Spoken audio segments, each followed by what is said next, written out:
everyone. Welcome to another Chit Chat with Mandi and Caryl, a special Chit Chat with Mandi and Caryl. I'm Mandi, also known as the Board Gaming Pinup Girl. Hi guys, I'm Caryl, also known as Caryl Has No Tan. So I say special episode today because today we are talking about family games, but specifically looking at family games from HABA. It's exciting. It is very exciting because it's not just for kids and families, adults too, but we'll get to that. Exactly. So let's take a look at gameplay. We're going to do this a little differently. We're going to be looking at Picassimo. We're going to be looking at Dragon Tower and also Go Cuckoo. So let's check it out.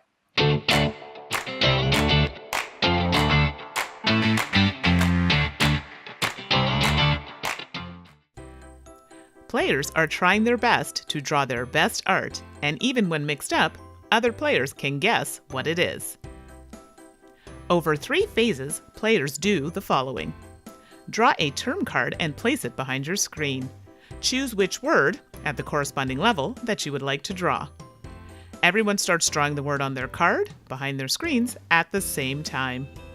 Once a player yells stop, the other players only have a few moments to finish their drawing.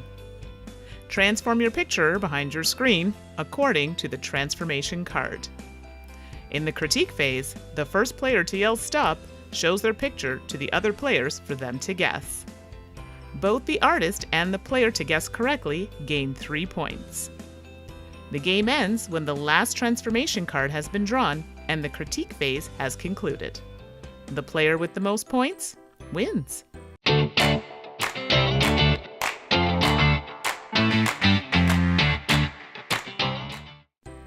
Dragon Tower, also known as Drakenturm, is a cooperative memory and dexterity game in which players must rescue the captured princess from the dragon's tower. You have to rely on luck and a good memory to uncover the correct building tiles. There are 2 phases in the game. Phase 1, construction of the scaffolding. Uncover the first building tile and you can expect to see one of the following. A companion. If the marking on the current scaffolding level is the same color as the companion, take a companion of the appropriate color and place them on this marking.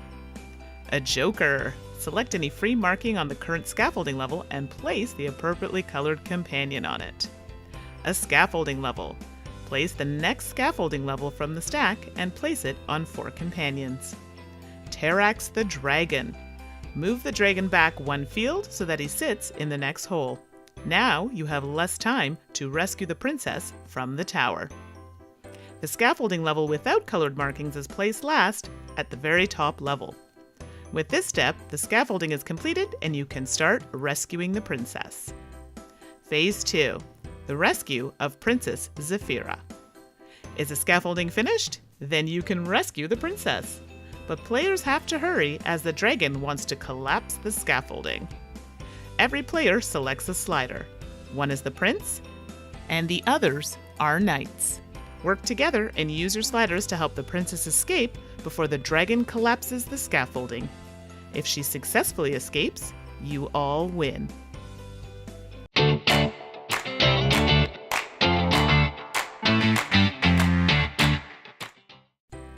Help Kiki Cuckoo and try to build a nest for all the eggs with the sticks. You will safely store the eggs in the tangle of the nest and to place Kiki Cuckoo safely on top of her laid eggs. Players start by creating the nesting site using the sticks. Kiki and her eggs are close by. On a turn, players pull sticks from the nesting site. They have 3 moves. Pull a stick out of the nesting site. If the stick has 2 different colors, place it in front of you. Try and pull out a stick that has the same color on the top end as the last stick you pulled has on the bottom end. You are allowed 3 tries per round to attempt to pull a stick with the same color on both ends. Lay sticks horizontally on top of the nesting site and then place an egg from your pile in the nest. If after 3 tries you have not pulled a stick with the same color on both ends, you can place the sticks you do have, but you cannot place eggs. Complications can arise, such as eggs falling out, which can cause you to take on more eggs. Once you have placed all of your eggs, help Kiki Cuckoo to get on top of them. The player who places Kiki Cuckoo in the nest without any eggs or wooden sticks falling out wins.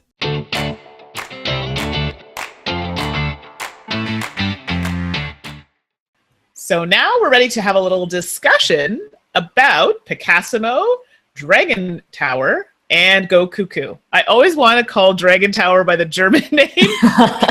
So that's why I'm like hesitating. I'm like, no, Dragon Tower. I like drawing games. I like HABA. And I like the fact that they've taken a drawing game like Pictionary and added a Picassimo twist to it. Right. So it's not just, oh, I'm an awful drawer. It's I'm an awful drawer, and now it's upside down and it doesn't look like anything but it used to. It's so wacky and it's so fun. It's so fun.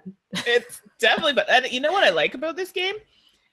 It's people that normally wouldn't like a game like Pictionary or some type of drawing game like this game because it had other elements. You can use some spatial awareness in this game. So, deduction and reasoning. So it had not just drawing, but now you have to figure out a bit of a puzzle as well.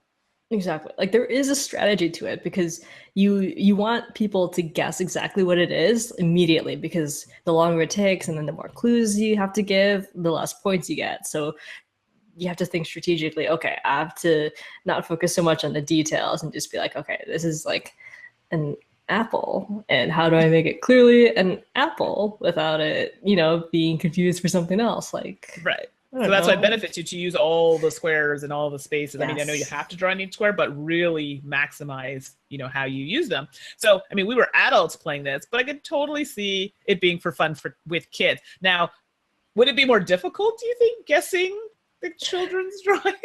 Well, there's 3 different difficulty levels. So right. I think that alone kind of solves that issue. Like whether it's kids, adults, like it could be both. Like as you find it easier as an adult, you just go higher in the difficulty and get more into concepts or like pop culture, like Han Solo or like BB-8. And then, if it's like kids, it's like, oh, butterfly, rainbow. And I think kids, I hate to say this, I think kids might even be sharper at like, identifying something that's just, a clear line or a clear silhouette of something. I actually totally agree with that statement. So I definitely think this is a game that's a great family game. I mean, you get to show your artistic abilities, but even if you're not artistic, that kind of logic puzzle solving part comes out as well. So if you're good at that sort of thing, I definitely think it's a game that could appeal to you. So I definitely think kids and adults would benefit playing this game. I think it's great. Exactly. Like I think it's better than Pictionary in the way where Pictionary, it usually depends on how well someone can draw. This one, like, who cares if you can draw well or not? It's all gonna look like jumble at the end of it anyway. Listen, I gotta give props to Tracy. I drew Phantom of the Opera.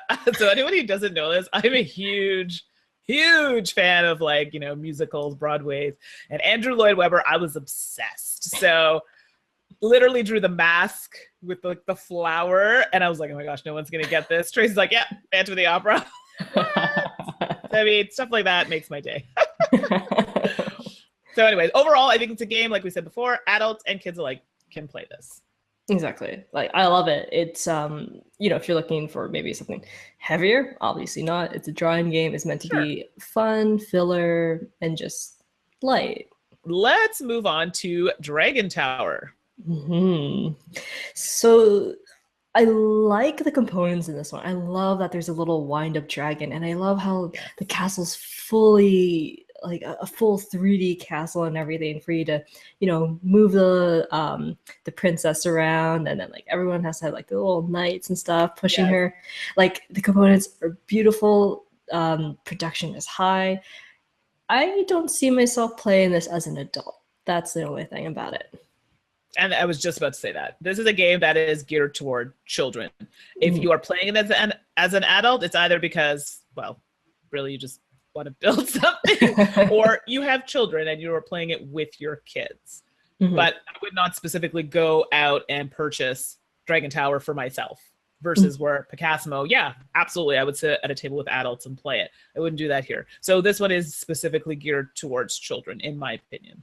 Exactly. But that being said, I think kids are gonna love this. Like, there's so many fun things to this. Like, there's that memory aspect. You have like the time pressure of the dragon. You hear it like Yes. cranking and whining. It's like The building.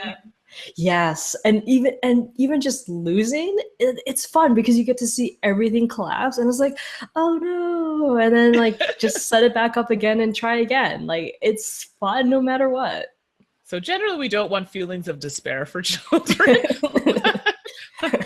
But I think here would just be like, hee hee, we got the princess out before the building fell, or oh no, we didn't do it fast enough. We'll try it again. And, you want that feeling of, okay, we fell down, let's do it again, working as a team. So that team building aspect as well. So yeah, so definitely a game that is very cute, very fun, but definitely geared towards children. For sure. Yeah. Okay. Next one on the list is Go Cuckoo. I like it, but I'm so bad at Go Cuckoo. You say that, but I don't know if I believe you. I am so bad. I've seen photos and videos of other people doing these crazy things of these sticks going all the way out. Like here's like the can, and then sticks are all the way here, and like little eggs are here. I can't even get past like anything. Like it falls. It falls right away. I can't keep anything up. So I used to play a lot of pickup sticks. Yes. When I was a kid, I have a little retro gaming kit that I bought. Yes, I do play pickup sticks, and I was pretty darn good. So I thought I would be better at this game. I have this urge to pick sticks that are holding like a lot of weight. I don't know what I'm trying to prove. If I'm like Evil Knievel trying to do some magic and crazy stunts. But anyway, I wasn't too bad. I have a special shout out to Adam and Nicole for teaching me this game in the first place and introducing it to me. It was very fun. Definitely a game you can play with both children and adults. And I actually think I know more adults that play this game than I do children. Exactly. This is like one of those cases like Animal Upon Animal and Rhino Hero where it's like, here's a game we have geared toward kids, and then more adults play it because you just turn it into something else, or it's just so fun and like dexterity. Like who doesn't love just taking sticks out and putting them at like pickup sticks, right? Yes. Exactly. Yeah. That's exactly what I thought of, with the colored ends and, trying to pull up the right one without making the eggs fall down. So, I mean, it's really good at trying to be sharp and trying to figure out which one is kind of the load bearing, you want to avoid those ones. I mean, it definitely gets the mind going in that sense. It's overall just a very light, fun game, but I like the fact that you can play it with both children and adults. Exactly. I just wish I was better at the game, honestly. You just need to practice a little bit more. You have no idea how I've been practicing this for. I even when I first got it, I saw those pictures and I tried it myself. I'm like, how hard this can this be? And then I put it and it's like, it keeps falling. It's harder than it looks, honestly. That's true. It's definitely true. And again, this would be a game that would be great for kids because they have those like nimble little fingers and they could just like get in there. Versus me, like I've got nails and I'm trying to pull it out and. Yeah, I'm like clumsy sometimes, but I think kids will probably be really good at this game. So I think we've covered, there are more games by HABA that are, we've talked about Majoris in another chit chat we've had. So definitely one that you can check out. And that's not necessarily younger children related, but it's definitely a game you can play with kids of a certain age and adults. But we're focusing on Picassimo, Dragon Tower, and Go Cuckoo. So just to review, Picassimo, I think we feel can be definitely both for adult and children. Dragon Tower would say geared specifically to kids, and Go Cuckoo, again, is for both adults and children. I think that covers it. Yeah, I think that covers it. I mean, they're all fun in their own right. And the best part is like a game meant for kids and with dexterity that adults can enjoy and just bring to work for a lunch hour and just have fun with that too. Exactly. And I'm not usually a fan of dexterity games. Like, it depends, but not usually. And I really enjoyed, what this presented. So it was I think out of all the list, I liked everything. Picassimo's great, Dragon Tower's great, but Go Cuckoo is definitely up there for me. It's one I can kind of just tote around and everyone can get into it. So it's Picassimo for me, honestly. Yeah. I love that one too. I really do. But I'm just trying to think of something I could just shove in my like duffel and take with me. Then yes, then it would be Go Cuckoo. But here at the house, yeah, Picassimo is definitely right up there. Yeah, definitely. So. So I think we've covered it all. We can safely say that we enjoy all three of the ones that we talked about, and definitely ones that you should check out. And I think Dragon Tower is the newest one, if I'm not mistaken. Yes, it's a little bit newer than Picassimo, but both are from this year. Yeah, which is great. So that's it. Check them out, and we'll see you guys next time. Bye. Bye.